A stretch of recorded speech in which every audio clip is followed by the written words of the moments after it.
Thank you so much, Mr. President. Yesterday, you said China can now continue to purchase oil from Iran. Yeah. Are you giving up on your maximum pressure campaign? Because With there are who? sanctions right now. With who? On Iran? No, look, they just had a war. The war was fought. They fought it bravely. I'm not giving up. They're in the oil business. I mean, I could stop it if I wanted. I could sell China the oil myself. I don't want to do that. They're going to need money to put that country back into shape. We want to see that happen. Would it? No, if they're going to sell oil, they're going to sell oil. We're not taking over the oil. We could have, you know. I used to say with Iraq, keep the oil. I could say it here, too. We could have kept the oil. No, China is going to want to buy oil. They can buy it from us. They can buy it from other people. But you're going to have to put that country back into shape. It desperately needs money. Yeah. Yeah, please. Here we go. I'm picking the beauties today. Go ahead. Mr. President, Secretary General Rutte has described President Putin as an adversary, a threat, an enemy. Do you view him the same way? And in addition to that, you mentioned General Kane, your chief of staff, the chairman of the Joint Chiefs of Staff. General Kane. Yes, he has said that Mr. Putin has territorial ambitions beyond Ukraine. Do you view that in the same way? Possible. I mean, it's possible. I know one thing. He'd like to settle. He'd like to get out of this thing. It's a mess for him. He called the other day. He said, can I help you with Iran? I said, no, you can help me with Russia. Because, you know, in the last few weeks, we took care of India and Pakistan, Kosovo, Serbia. I think on Friday we have coming in, the Congo is coming in, and Rwanda is coming in. That was a vicious war that went on, a machete war, heads chopped off all over Africa. They're coming in. We did 2 others in addition to that. Nobody's ever done anything like this.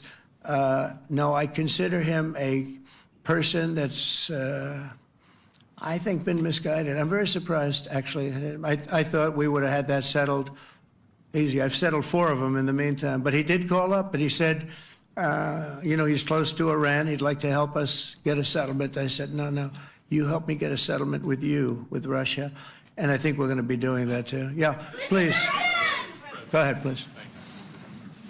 Thank you, Mr. President. You've made clear your position on what impact the strikes had. I wanted to ask you what is next with Iran. For instance, is there any indication from U.S. intelligence that Iran was able to move any material? No, just the opposite. We think we hit them so hard and so fast they didn't get to move. And if you knew about that material, it's very hard and very dangerous to move. It's called, in many people, they call it dust, but it's very, very heavy. It's very, very hard to move. And they were way down. You know, they're 30 stories down. They're literally 30, 35 stories down underground. You think you got it all? Oh, yeah, we think we got it. We think it's covered with granite, concrete, and steel. Can I ask you, are you interested in restarting negotiations with Iran? And if so, have they resisted? So our people, sort of Marco could answer this, but our people are not, I'm not. The way I look at it, they fought, the war's done, and, you know, I could get a statement that they're not going to go nuclear. We're probably going to ask for that, but they're not going to be doing it. But they're not going to be doing it anyway. They've had it. They've had it. Now, maybe someday in the future we'll want that. But I've asked Marco, do you want to draw, I just asked him the question as we were walking on the stage, do you want to draw up a little agreement for them to sign? Because I think we can get them to sign it. I don't think it's necessary. Marco, do you want to talk about that, please? Well, Mr. President, I think President Trump has shown a willingness to meet and talk to anybody in the world who's interested in peace. I don't know of any president that's been as willing as he has to meet with anyone and talk about peace. We'd love to have peaceful relations with any country in the world. And so obviously that'll depend on Iran's willingness not just to engage in peace, but to negotiate directly with the United States, not through some third country or fourth country process. But I know of no president, probably in our modern history, that's sought peace more than President Trump has. Sounds like the door is open, but you're in no rush. Is that right? Sounds like the door is open, but I'll tell you what, look, we're going to talk to them next week with Iran. We may sign an agreement. I don't know. To me, I don't think it's that necessary. I mean, they had a war, they fought. Now they're going back to their world. I don't care if I have an agreement or not. The only thing we'd be asking for is what we were asking for before about we want no nuclear, but we destroyed the nuclear. In other words, that's destroyed. I said, Iran will not have nuclear. Well, we blew it up. It's blown up to kingdom come. And so I don't feel very strongly about it. If we got a document, wouldn't be bad. We're going to meet with them, actually. We're going to meet with them. Yeah. Yeah, go ahead, please. Yes. Mr. President, Netherlands TV, thank you for visiting our country. Good. As I Thank you. understood, I, of course, would like to know how you slept last night at the House of the King. Oh, I slept beautifully. But probably a more serious question. I think you just had a meeting with President Zelensky. Did you discuss any ceasefire in this Russo-Ukrainian? No, I wanted to know how he's doing. He was very nice, actually. You know, we had little rough times sometimes. He was, couldn't have been nicer. I think he'd like to see an end to this. I do. I think what I took from the meeting couldn't have been nicer, actually. But I took from the meeting that he'd like to see it end. I think it's a great time to end it. I'm going to speak to Vladimir Putin and see if we can get it ended.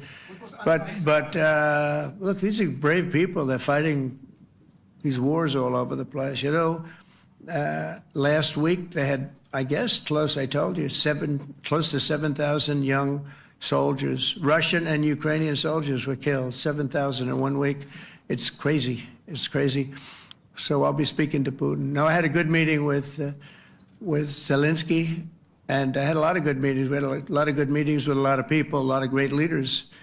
But he's fighting a brave battle. It's a tough battle. Yeah. Go ahead, white dress. Thank you. Ida Hallikainen from Finland, Ilta-Sanomat. Good. You have played golf with President Alexander Stubb. How do you see Finland as a NATO ally and partner, and how would you describe your relationship with our president? Well, he's a very good golfer, okay? In fact, he was on his college golf team.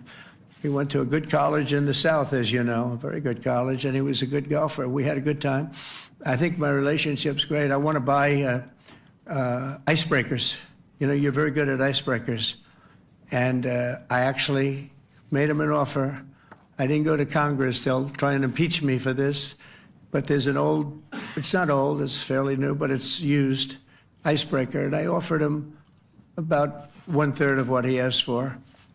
But we're negotiating. We need icebreakers in the U.S. And if we can get some inexpensively, I'd like to do that. Actually, they'll fix it up, make it good. Also, we may buy some icebreakers. You know, you're the king of icebreakers, that particular country. They make them good. They make them really good, and they know what they're doing. And so we're negotiating with them for about 15 different icebreakers, but one of them is available now. It's old, and it's, old. It's like 5-6 years old. And we're trying to buy it. I'm trying to make a good deal. It's all I do my whole life. My whole life, that's all I do is make deals. Yeah, please. Go ahead. Sir, go ahead. Yeah, a question for NewsHour, Dutch TV. First of all, on Article 5, on your way here, you spoke about the commitment of the U.S. to Article 5, saying, I'll give you my definition once we're here. Yeah. What is your definition, and may the U.S. commitment to Article 5 change in case some of the NATO members do not reach the threshold that was discussed today? My second question is following up on a colleague on Iran. What intel reports do say that everything over there was obliterated? Yeah, well, there are numerous of those reports, and they're coming out fast and furious. But the most respected ones we've already seen. And I will say that on a very confidential basis, they're looking at the reports, like numerous reports, and including people going to the site and checking the site. And they're going to be having, I guess you're going to be having over the next couple of days a full, you're going to encapsulate it. But no, the site was obliterated, just like I said it was, and just like the pilots should be given credit for. As far as Article 5, look, when I came here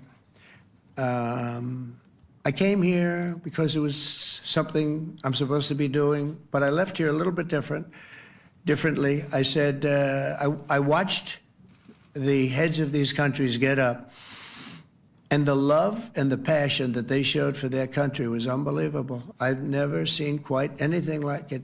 They want to protect their country, and they need the United States. And without the United States, it's not going to be the same. And you can ask Mark, or you can ask any of the people that were there. It was really moving to see it. They love their country. They were so respectful of me because I'm the head of the United States. And I made, you know, the King of Saudi Arabia, when I was in the Middle East, so I was in Qatar for a different reason, not a reason to get shot at.